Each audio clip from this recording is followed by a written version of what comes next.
I did have one advantage of all of my own sats. Aided by the targeting spell of my pitbuck, I sent the spear slashing across her knee, hobbling her a second slash this time across her face. It's relieved her of her weapon. The third would be the killing blow, except I wasn't ready for that, not yet. Instead, I swung the spear across, cracking it in her across the head with the handle, hard enough to splinter the wood. The unicorn raider fell to my feet unconscious. I looked up. Morty was standing, chest heaving, over the body of the Earth Pony Raider, the life choked out of her. He was staring at me quietly. He then finally raised a forehoof, only for the chain to clack like tight before he had more than a few. Of the chain to clack tight before he had more than a few inches from the ground. Oh, dropping.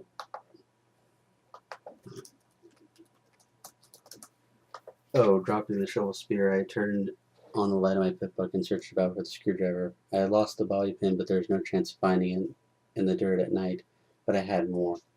Once we were both free, Morty limped slowly over the bridge. A moment later, he returned, unhorning, owing a gentle, benign, sawed-off shotgun followed him.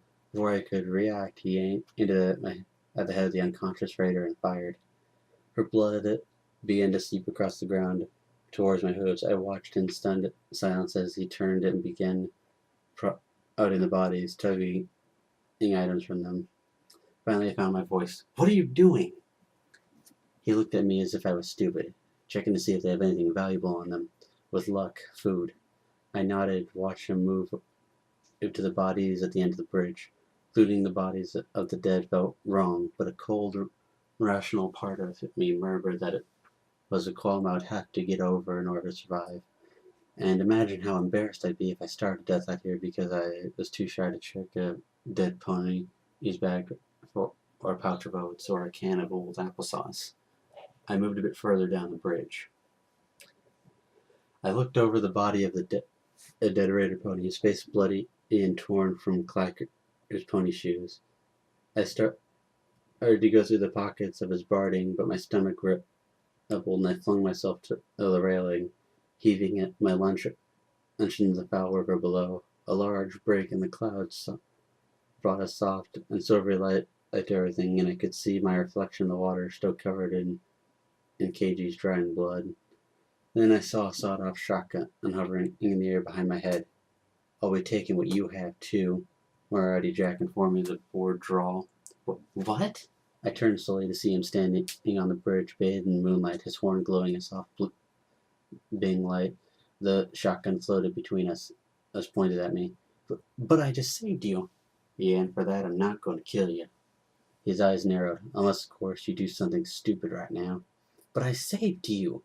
"Aren't you the top of your class?" he said snidely. You should work together, travel together." Ontario snorted. And split our limited provisions, go to sleep with one eye open each night, hoping to catch you and try and stab me in the back? No thanks." I just disbelief stopped short of denial. Suddenly, I was so very weary, nodding, I lowered my head and let my 2 canteens slip free. Then I backed up so he could approach them. I turned my head and started unclasping my saddlebags. I saw it on the bridge just beyond my tail.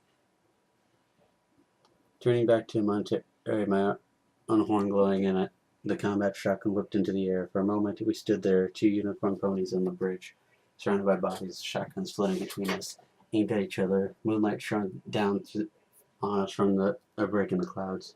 Ontario Jack broke the silence. "You're not going to use that. I saw you spare the raider. If you couldn't kill a pony like that, you don't have it in you to kill me." And it arrowed my eyes. "I'm quick to study." He huffed and didn't move. "Do you even know how to use that thing?" Whoa, God. Lost my place. I forced a smile across my face. "Do you know that you only have 1 shot left? And judging by that sprite bot, that gun, that's such poor is in such poor repair that I'll survive being shot with it. Will you survive being shot with this as many times as I can move the trigger, or while you try to reload? Monterey Jack stepped back, and if that falter, my smile was no longer forced, and I'll be taking my canteens back. I wondered just how my Pitbook knew the names of these places before I did. It even named the wreckage of the buildings that I had slipped into. Ponyville was Raider territory. I just hoped this carousel boutique was not crawling with them. Monterey Jack and I had barely parted ways when the railing of the bridge exploded next to me. A sniper, the same pony I presumed who had turned KG's head into applesauce. I headed to the town, keeping into whatever cover there was. Few of the buildings were intact, enough to hide in, and this was the closest. Fortunately, I was alone. I waited nearly an hour, curled up in the shadow near the door, but the sniper pony seemed uninspired to follow me. No, she or he could just wait till I came out. Fatigue washed over me. I stayed up all night before, but this night's events was a strain on both body and spirit. My muscles were weak and achy. My body hurt from the kicks I had taken. I felt emotionally played out. I needed to sleep. Sleeping was probably a horrible idea. If I woke up at all, I could be in the hooves of slavers, raiders, or possibly worse. But going back outside, finding someplace better, it wasn't on the table. I was in no shape to test my wits against the sniper pony again.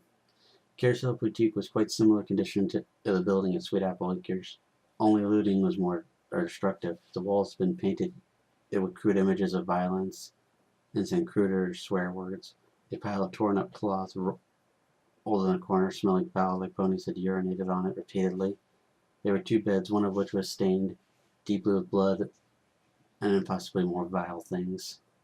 The other was smaller, or a fool's bed, nothing but a mattress and a crushed frame. In my state, I felt it was too wonderful. I felt it would do wonderful. The Carousel Boutique offered 2 more treasures, a locked chest and another terminal, identical to the one at Sweet Apple Acres.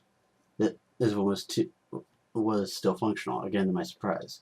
It was locked, slipping out my access tool while I went to work. These terminals were crafted by someone with one of the same ponies who later made the Pitbucks, and the encryption on the locks were similar enough that my tools allowed me to get partway through the security. What remained was a puzzle, finding the password within strands of code that my access tool laid bare. In my fried mental state, it was probably a small miracle I was able to phrase the code and find the password. Or possibly not. The password was Apple.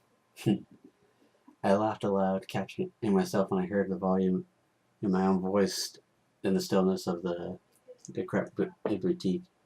As I realized that beyond the realistic chance that the computer or that was the message had been sent to, this unwording feeling of accomplishment, and I downloaded it and let my Pitbuck do the rest. Age had damaged the recording, but there was enough audible for me to recognize the same female voice, kinda sweet with an odd accent, and that had many hours before revealed to me the code that led me out of my old life into this new horrible one. Special instructions for Stable 2. That a family down there. The poison is gone from up here. That door doesn't open for any pony. The voice faded out and sounded static. You know, oh, you hate this, sweetie Bo. You are the Overman now. The Overman as most important. The Overman is the most important stable in Equestria. I need you to do this for me to keep them safe. Best friends forever. Remember? Wait a minute. Could that be Apple Bloom or? Could be Apple Bloom or. Probably Apple Bloom. The sound file died with a whimper. I had been right. It was really no value of a 2-century-old message. I left the chest for the morning, curled up, and went to sleep. Footnote: level up. New perk: Horse Sense. You are a swift learner. You gain additional 10% and whenever experience points are earned. Cool. Anyway, that was chapter 2. Hope you all enjoyed this reading, and I'll see about doing another one next week.